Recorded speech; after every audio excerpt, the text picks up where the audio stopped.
तो दोस्तों, जैसा कि हम लोग जानते हैं कि वर्ष 2025 वो साल है जब भारत के डिफेंस सेक्टर से जुड़ी कई सारी महत्वपूर्ण डेवलपमेंट हमें देखने के लिए मिलेंगी।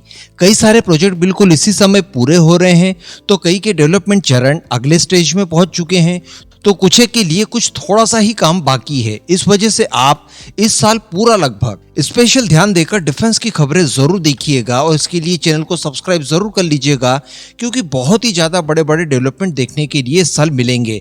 जैसे कि अभी एमका को लेकर एक अपडेट निकल कर आ रहा है। एक बात का और ध्यान रखिएगा कि इतने सारे अपडेट्स जब एक साथ आएंगे तो उसमें मैक्सिमम पॉजिटिव तो होंगे ही होंगे, इस बात की गारंटी दिखाई दे रही है, लेकिन कुछ नेगेटिव भी हो सकते हैं। और आज इसी तरह के एक नेगेटिव अपडेट को हम लोग डिस्कस करने जा रहे हैं, जो कि एमका के परिप्रेक्ष्य में देखने के लिए मिला है। लेकिन अच्छी बात यह है कि ये चीजें पहले सामने आ गई और अब इन्हें सुधार लिया जाएगा। तो देखिए, एमका को लेकर हम लोग जानते हैं कि इसके डिजाइन को लेकर पहले पीडीआर और बाद में सीडीआर कंप्लीट हो चुका है। सीडीआर कंप्लीट हो जाने के बाद ही सीसीएस द्वारा इस प्रोजेक्ट को मंजूरी मिली थी और 14,000 करोड़ रुपयों की धनराशि प्राप्त हुई थी, जिसके जरिए वर्ष 2027 तक हर हाल में हमें इसका प्रोटोटाइप तैयार करना है और प्रोटोटाइप को लेकर काम भी शुरू कर दिया गया है। लेकिन दोस्तों, इसी बीच खबर निकल कर ये आ रही है कि इसका एक बार फिर से एडीए द्वारा सीडीआर किया जाएगा, यानी क्रिटिकल डिजाइन रिव्यू।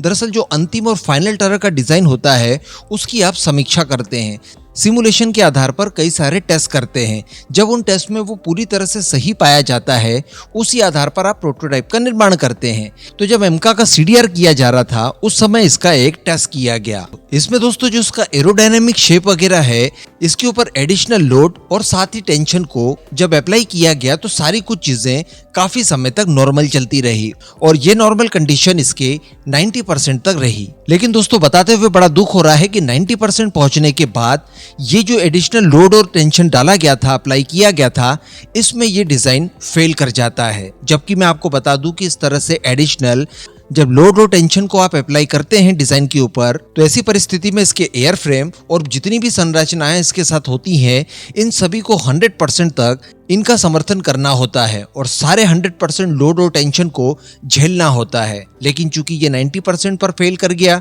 तो ऐसी परिस्थिति में बताया ये जा रहा है कि सीडीआर को दोबारा से किया जाएगा।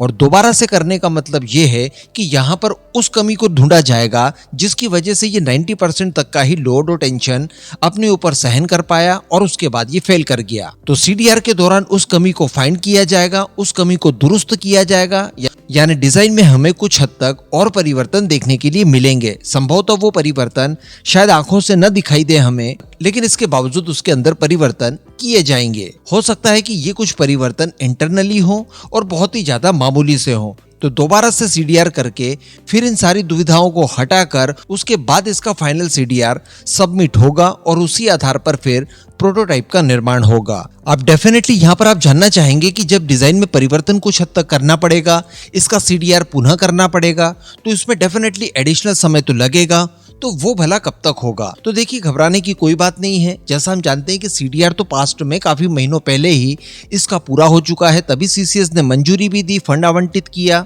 और उसके बाद जो डिजाइन परिवर्तन और सीडीआर का पुनर्मूल्यांकन वगैरह किया जा रहा है, ये सारे घटनाक्रम इस समय ऑनगोइंग है, यानी प्रक्रियाएं चल रही है और बताया जा रहा है कि इसी साल अप्रैल मंथ तक ये प्रक्रिया पूरी हो जाएगी। उस कमी को ढूंढ लिया जाएगा, ढूंढकर बाहर कर दिया जाएगा और साथ ही डिजाइन में परिवर्तन भी कर दिया जाएगा। तो प्रोटोटाइप निर्माण वगैरह पर इसका कोई विशेष फर्क नहीं पड़ेगा।